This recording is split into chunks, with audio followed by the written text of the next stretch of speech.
ನಂತರದಲ್ಲಿ ಯಾಕೆ ಗ್ರೇಟ್ ಅಂತಂದರೆ ಕಾಲಿಗೆ ಯಾರನ್ನು ಬೀಳಿಸ್ತಾ ಇರಲಿಲ್ಲ, ಆಡಂಬರ ಇರಲಿಲ್ಲ, ಪಲ್ಲಕ್ಕಿ ಉತ್ಸವ ಇರಲಿಲ್ಲ. ನೋಡಿ ಇವರೇ ಬೋಲೆ ಬಾಬಾ ಅಂತ. ಇವರು ಗುಪ್ತಚರ ಇಲಾಖೆಯಲ್ಲಿ 18 ವರ್ಷಗಳ ಕಾಲ ಸೇವೆ ಸಲ್ಲಿಸಿ ನಂತರ ಬಾಬಾ ಆಗ್ತಾರೆ. ಕೆಲವರಿಗೆ ಏನೋ ಒಂದು ಸಿದ್ಧಿಸ್ಬಿಡುತ್ತೆ. ಈಗ ನೀವು ಮೈಸೂರಲ್ಲಿ ಇವರು ಇದ್ದಾರಲ್ವಾ, ಸಚ್ಚಿದಾನಂದ ಸ್ವಾಮೀಜಿ, ಅವರು ಮೊದಲು ಪೋಸ್ಟ್ ಮ್ಯಾನ್ ಆಗಿದ್ದರು ಏನೋ ಅಂತ ಅಂದ್ಬಿಟ್ಟು. ನಿಮಗೆ ಈ ಆಧ್ಯಾತ್ಮದಲ್ಲಿ ಒಂದು ನಂಬಿಕೆ, ಎನ್ಲೈಟ್ಮೆಂಟ್ ಅಂತಾರೆ. ಅಂದರೆ ನಿಮಗೆ ಬುದ್ಧನಿಗೆ ಏನಾಯಿತು, ಮರದ ಕೆಳಗೆ ಕೂತಿರುವಾಗ ಅವನಿಗೆ ಜ್ಞಾನೋದಯ ಆಯಿತು ಅಂತ ಹೇಳ್ತಾರಲ್ಲ, ಅದೇ ರೀತಿ ಯಾವುದೋ ಒಂದು ಶಕ್ತಿಯಲ್ಲಿ ಜ್ಞಾನೋದಯ ಆಗಿರುತ್ತೆ ಅಂತೇಳಿ ಒಂದು ಆಕರ್ಷಣೆಗೊಳಗಾಗ್ತಾರೆ ಅವರೆಲ್ಲರೂ ಕೂಡ. ಅವರ ಮಾತು ಮತ್ತೊಂದು. ಈಗ ಸತ್ಯಸಾಯಿಬಾಬಾ ಇದ್ದರು, ಸತ್ಯಸಾಯಿಬಾಬಾ ಇಲ್ಲದಿದ್ದ ನಂತರ ಈಗ ಯಾರೂ ಇಲ್ಲ. ಇನ್ನು ಕೆಲವರು ಪ್ರವಚನ ಕೊಡೋದಿಲ್ಲ. ದೊಡ್ಡ ದೊಡ್ಡ ಸ್ವಾಮೀಜಿಗಳು, ನಮ್ಮ ಗ್ರೇಟೆಸ್ಟ್ ಸ್ವಾಮೀಜಿಗಳು, ನಮ್ಮ ಸಿದ್ಧಗಂಗಾ ಸ್ವಾಮೀಜಿಗಳು, ಈ ಹಿಂದೆ ಸಿದ್ಧಗಂಗಾ ಸ್ವಾಮೀಜಿಗಳ ಬಳಿ ಬರ್ತಾ ಇದ್ದದ್ದು. ಆಮೇಲೆ ಅವರ ನಂತರದ ಪರಂಪರೆ ಬೇರೆ, ಬಾಲಗಂಗಾಧರನಾಥ ಸ್ವಾಮೀಜಿಗಳು, ಆಮೇಲೆ ಸಿದ್ದೇಶ್ವರ ಸ್ವಾಮೀಜಿಗಳು, ಈ ರೀತಿ. ನಮಗೆ ಉಡುಪಿ ಅಂತಂದರೆ ಪೇಜಾವರ ಶ್ರೀಗಳು. ಆ ಪೇಜಾವರ ಶ್ರೀಗಳಷ್ಟು ಪವರ್ಫುಲ್ ಮತ್ತೊಬ್ಬರು ಬರೋದಿಲ್ಲ ಅಷ್ಟು ಬೇಗ. ಆ ಸ್ವಾಮಿ ಹಾಗೆ ಒಬ್ಬೊಬ್ಬರು ಬಂದು ಹೋಗ್ತಾ ಇರ್ತಾರೆ. ಈ ಸದ್ಗುರು ಇಂಟರ್ನ್ಯಾಷನಲ್ ಮಟ್ಟದಲ್ಲಿ ಫೇಮಸ್ ಆಗಿದ್ದಾರೆ, ಅವರು ಕೂಡ ಅಷ್ಟೇ ಸಾಮಾನ್ಯರಂತೆ ಇದ್ದರು. ನೋಡಿ ಇವರು ಬನ್ನಿ, ನಮ್ಮ ಪ್ರತಿನಿಧಿ, ನಾವು ಇಲ್ಲಿ ಕೂಡ ನಮ್ಮ ರಿಪೋರ್ಟರ್ ಕಳಿಸಿದ್ದೀವಿ, ನಟೇಶ್ ಇದ್ದಾರೆ. ನಟೇಶ್, ಈಗ ಹೇಗಿದೆ ಅಲ್ಲಿಯ ಪರಿಸ್ಥಿತಿ?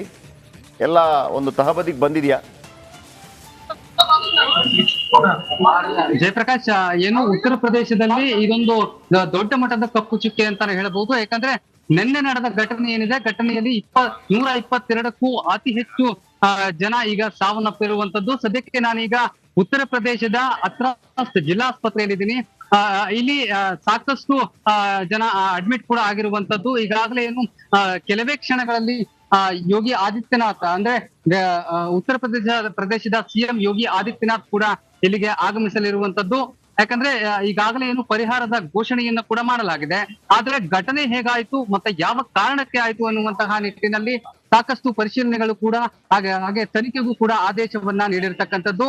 ಇಲ್ಲಿ ಬಹಳ ಪ್ರಮುಖವಾಗಿ ಏನು ಈ ಒಂದು ಬಾಬಾ ಏನಿದ್ದಾರೆ, ಈ ಒಂದು ಬಾಬಾ ಅವರ ಈ ಒಂದು ಏನು ಕಾರ್ಯಕ್ರಮ ಏನಿತ್ತು, ಧಾರ್ಮಿಕ ಕಾರ್ಯಕ್ರಮದ ಹಿನ್ನೆಲೆಯಲ್ಲಿ ಸಾಕಷ್ಟು ಜನ ಸೇರಿದ್ರು. 12,000ಕ್ಕೂ ಅತಿ ಹೆಚ್ಚು ಜನ ಸೇರಿದ್ದಂತಹ ಧಾರ್ಮಿಕ ಕಾರ್ಯಕ್ರಮ ಇದು.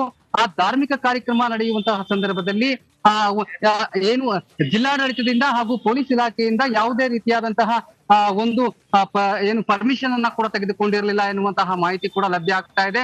ಈಗಾಗಲೇ ಈ ಕಾರಣಕ್ಕೆ ಈ ಒಂದು ಘಟನೆಗೆ ಕಾರಣ ಏನು ಎನ್ನುವಂತಹ ನಿಟ್ಟಿನಲ್ಲಿ ಎಲ್ಲವನ್ನ ತನಿಖೆಯನ್ನ ಕೂಡ ನಡೆಸಲಾಗ್ತಾ ಇದೆ. ಏನು 12,000ಕ್ಕೂ ಅತಿ ಹೆಚ್ಚು ಜನ ಈ ಒಂದು ಬಾಬಾ ಅವರ ಏನು ಧಾರ್ಮಿಕ ಕಾರ್ಯಕ್ರಮದಲ್ಲಿ ಭಾಗಿಯಾಗಿದ್ದಂತಹ ಸಂದರ್ಭದಲ್ಲಿ ಆ ಒಂದು ಘಟನಾ ಸ್ಥಳದಲ್ಲಿ ಒಂದು ಟೆಂಟ್ ಅನ್ನ ಹಾಕಿರ್ತಾರೆ.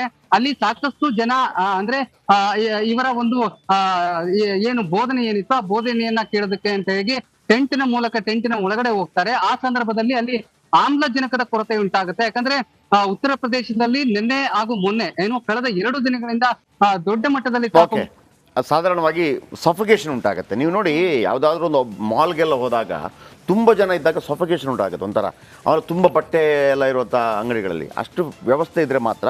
ಹೇಳ್ಬಿಡ್ತೀನಿ, ಇವರು ನೋಡಿ ಸದಾ ಬಿಳಿ ವಸ್ತ್ರವನ್ನು ಧರಿಸ್ತಾ ಇದ್ರಂತೆ ಬೋಲೆ ಬಾಬಾ ಅಂದರೆ ಸಾಕಾರ ವಿಶ್ವಹರಿ ಬಾಬಾ. ಬಾಬಾ ಅವರ ಮೂಲ ಹೆಸರು ಸೂರಜ್ ಪಾಲ್. ಉತ್ತರ ಪ್ರದೇಶದ ಇತಾಹ ಜಿಲ್ಲೆಯಲ್ಲಿ ಜನ್ಮ. ಪೊಲೀಸ್ ಇಲಾಖೆಯಲ್ಲಿ ಕೆಲಸ ಮಾಡಿದರು, ಗುಪ್ತಚರ ಇಲಾಖೆಯಲ್ಲಿ ಸೇವೆ ಸಲ್ಲಿಕೆ, 18 ವರ್ಷ ಸರ್ಕಾರಿ ಕೆಲಸ ಮಾಡಿದರು. ಬಾಬಾ ಆಗಿ ಬದಲಾಗಿದ್ದರು ಸೂರಜ್ ಪಾಲ್. ಕೊರೋನಾ ವೇಳೆ ದೊಡ್ಡ ಮಟ್ಟದಲ್ಲಿ ಹೆಸರು ಗಳಿಸಿದ್ರು. ದೇವರೇ ಅಂದರೆ ತನಗೆ ಪ್ರತ್ಯಕ್ಷ ಆಗಿದ್ದಾರೆ ಅಂತ ಹೇಳ್ತಾ ಇದ್ರಂತೆ ದೇವರು. ಹಾಗೆ ಅದೆಲ್ಲ ಸುಳ್ಳು. ಸ್ವಯಂ ಪ್ರೇರಿತ ದೇವಮಾನವರಾಗಿ ಬದಲಾಗಿದೆ. ದೇವಮಾನವರು ಅಂತ ಇರ್ತಾರೆ. ಆಮೇಲೆ ಪತ್ನಿಯನ್ನು ಪಕ್ಕದಲ್ಲೇ ಕೂರಿಸಿಕೊಂಡು ಸತ್ಸಂಗ. ಇವರಿಗೆ ಕೆಲವು ರಾಜಕಾರಣಿಗಳು ಕೂಡ ಅನುಯಾಯಿಗಳಾಗಿದ್ದರು. ಆ ಭಾಗದಲ್ಲಿ ವಿಪರೀತ ಇರುತ್ತೆ ಈ ಥರ. ನೀವು ಮನೆಯಲ್ಲಿ ಕೂತು ದೇವರನ್ನು ಧ್ಯಾನ ಮಾಡಿದ್ರು ಕೂಡ ದೇವರು ಒಲಿತಾನೆ. ಇದು ನಮ್ಮ ಧರ್ಮ ನಮಗೆ ಹೇಳಿಕೊಟ್ರಂತ ನಂಬಿಕೆ. ಆದರೆ ಅವರವರ ಒಂದೊಂದು ನಂಬಿಕೆ ಇರುತ್ತೆ. ಕೆಲವರಿಗೆ ಲಿಂಬೆ ಕಟ್ಟಿದ್ರೇ ಸಮಾಧಾನ ಇದ್ದರೆ ಅದು ನಿಮ್ಮ ನಂಬಿಕೆ, ಅದನ್ನು ಯಾರು ಪ್ರಶ್ನೆ ಮಾಡೋಂಗಿಲ್ಲ. ಆದರೆ ನಂಬಿಕೆ ಮತ್ತು ಮೂಢನಂಬಿಕೆ ಅಂತ ನಮಗೆ ಗೊತ್ತಿರಬೇಕು. ಅದರ